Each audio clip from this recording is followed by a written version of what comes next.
खैर तो भाई बहुत दिन बाद कुछ अच्छा देखने मिला है। आखिरकार कल्कि ने अपनी चुप्पी तोड़ी और आखिरकार हमको भी कुछ माल पानी तो देखने मिला। कल्कि के कंटिन्यूअसली चीजों को पोस्टपोन करने के बाद इनका अभी भी निर्धारित नहीं है कि जब अपनी मूवी कब रिलीज करेंगे। खैर अभी सूत्रों की माने तो अभी 20 जून की तारीख बताई जा रही है, लेकिन वो भी कोई कंफर्म नहीं है। खैर हालांकि ऑडियंस का पेट तो भरना ही है, तो उन्होंने इसलिए एक कैरेक्टर के इंट्रोडक्शन प्रोमो डाल दिया है जिसकी भाई एक फिल्म ने शायद सबका दिल जीत लिया होगा। वो है ये अमिताभ बच्चन वाला as a Ashwatthama, as a de ageing feature with technology super stitch believer. खैर कल्कि 2898 एक फ्यूचर डिस्टोपियन मूवी है और तुम जानते हो डिस्टोपियन मूवी है तो भाई सपोर्ट करना तो बनता ही है। खैर हालांकि डिस्टोपियन का ये रेफरेंस समझ गए हो तो भाई जीवन का 1 साल बढ़ गया तुम्हारा। हालांकि क्या करोगे जीकर, जिंदगी तो झंड है। खैर कल्कि के अपने एक मेजर कैरेक्टर यानी द्रोणाचार्य के पुत्र अश्वत्थामा को इंट्रोड्यूस कर दिया गया है, जिसका रोल अमिताभ बच्चन निभा रहे हैं, जो कि भाई परफेक्टली सूट भी होते हैं। खैर अब प्रोमो से जाने से पहले अश्वत्थामा के बारे में जान लेते हैं कि उनका इतिहास क्या कहता है। अश्वत्थामा द्रोणाचार्य के पुत्र थे जिनका जन्म एक गुफा में हुआ था और वो गुफा प्रेजेंट डे में अभी तपकेश्वर महादेव टेम्पल के नाम से जानी जाती है, उत्तराखंड देहरादून में। जिसको जाना है टिकट करा दूंगा, लेकिन यूपीआई तुम्हारी आईडी डालूंगा। खैर इसी के रेफरेंस को सेट करते हुए हमें प्रोमो में ये दिखाई देता है कि अश्वत्थामा किसी गुफा टाइप में ही बैठे हैं। यहाँ पर सामने शिवलिंग बनी हुई है जो कि हद तक मेल खाता है इस महादेव के टेम्पल से। तो मे भी हो सकता है कि 2898 एडी में ये मंदिर अब मंदिर नहीं, एक खंडर टाइप बन गया है। यहाँ पर अब पूजा पाठ नहीं होती है और कलयुग की शुरुआत भी तो इसी तरह होती है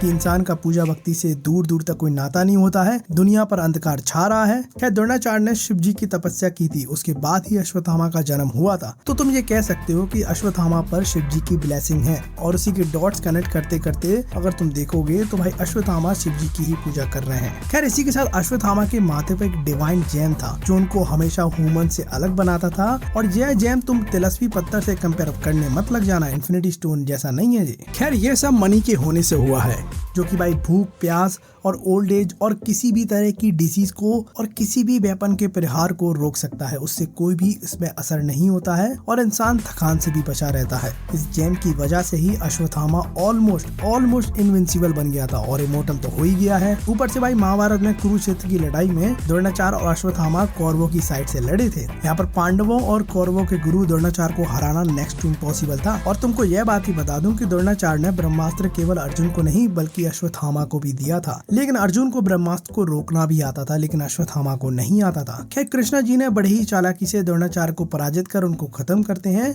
और जब यह बात अश्वत्थामा को पता चलती है कि उन्होंने षड्यंत्र रचकर मेरे पिताजी को पराजित कर दिया है, या इसके बाद अश्वत्थामा ने वो कदम उठाया जो शायद किसी को नहीं उठाना था, क्योंकि वॉरफेयर के कुछ रूल्स होते हैं उनको नहीं तोड़ना चाहिए। जैसे कि भाई सूर्यास्त के बाद किसी को नहीं लड़ना है, नो मैटर कुछ भी हो जाए। और यहाँ पर यही रूल अश्वत्थामा ने तोड़ दिया था। यहाँ वो रातों रात छुपकर पांडवों के यहाँ पहुंच जाते हैं और पांडवों के जितने भी सन्स हैं उनको नींद में ही मार दिया जाता है। एकदम मर्सीलेस किलिंग बोला जाता है इसको।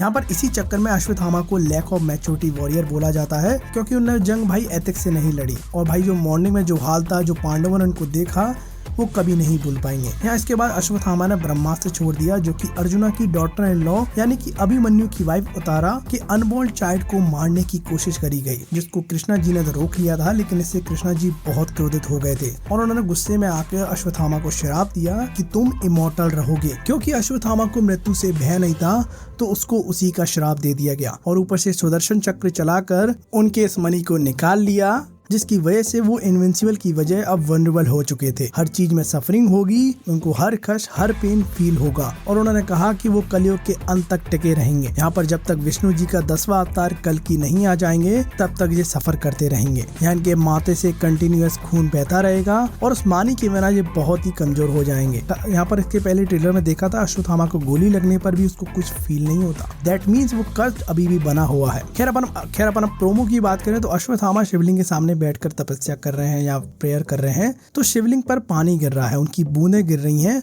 और उसकी आवाज भी तुमको सुनाई देती है। उसी बीच में वो लड़का भी तरह तरह की लैंग्वेज में बात करता है और जैसे ही बूंद गिरना बंद होती है शिवलिंग सूख जाता है। उसके बाद अश्वत्थामा को पता चल गया था कि अब मेरा टाइम आ गया है उस आखिरी लड़ाई को लड़ने का। या फ्यूचर में पानी का ना होना एक संकेत है कि हम डिस्ट्रक्शन की तरफ बढ़ रहे हैं, क्योंकि अपन अपने हाथ से वही चीज को बर्बाद कर रहे हैं जिस पर ना जाने कितने जीवन चलते हैं। खैर तो भाई फ्यूचर की यह कहानी अपने हिंदू मैथोलॉजी जी अपने इतिहास की स्टोरी को ब्लेंड कर हमको एक फ्यूचर पॉसिबिलिटी दिखाने की कोशिश करती है, जिसको तुम एज अ वार्निंग भी देख सकते हो। यहाँ आगे चल के अर्थ पर डार्कनेस कब्जा कर लेगी, जिसके बाद विष्णु जी का 10वां अवतार कल्कि को आना पड़ेगा। खैर प्रोमो में कंफ्यूजन हो रही है कि यह जैम वापस कैसे आया, तो अश्वत्थामा के सिर के ऊपर वो जैम फिर से चमक रहा है। देखो अब जी स्टोरी फ्यूचर की है तो कहीं लिखा नहीं गया है, तो अपने हिसाब से इसमें क्रिएटिव कंट्रोल की पूरी छूट मिलती है। मणि को फिर से एक्वायर करके माथे पे लगा लिया गया है, जिसका मतलब है कि अश्वत्थामा पे अपनी सारी पावर वापस आ जाएंगी। और हालांकि मैं मानता हूँ कि इतने सालों से सफरिंग झेलने के बाद रिडेम्पशन तो हो ही गया होगा। तो मुझे वाइब्स तो बहुत अच्छी आ रही है, क्योंकि पीछे की स्टोरी ना छेड़ते हुए, अपने इतिहास को ना छेड़ते हुए हमें भविष्य की डरावनी गिलंस को दिखाया जा रहा है। और इस मूवी के पानी में मैं बहने के लिए रेडी हूँ, लेकिन इस मूवी में पानी ही नहीं है। खैर इसमें हमको कल की ऐसा प्रभास देखने मिलेंगे भारी वाह। हालांकि वो चीज काफी अच्छी लगती है, जैसे कि वो हिंदू माइथोलॉजी के एंशिएंट हिस्ट्री के बड़े ही सरल और सटीक तरीके से यूज करते हैं, वो देखने में काफी अच्छा लगता है। और यहाँ पर ये जो डी-एजिंग वाला सीन है बिल्कुल एक्यूरेट लगा बिल्कुल। और इस सीन में तुमको वो जैम देख सकता है, जो कि हो सकता है कि कृष्ण जी के सुदर्शन चक्र को चलाने से पहले का होगा। वो ब्लड वो बता रहा है कि वो जंग के बीच का ही है। और तुम देखोगे तो यह रूप तुमको शिव जी जैसा भी लगता है, क्योंकि अश्वत्थामा पे शिव जी की ब्लेसिंग तो थी। ऊपर से भाई ये शिव जी की थर्ड आई को भी दिखाता है। तो हाँ यार चीज तो अच्छी लग रही है। बाकी इसके और मटेरियल आने पर बात करेंगे, जो और एक्साइटिंग होगा बताने के लिए भी। तो भाई मिलते रहेंगे।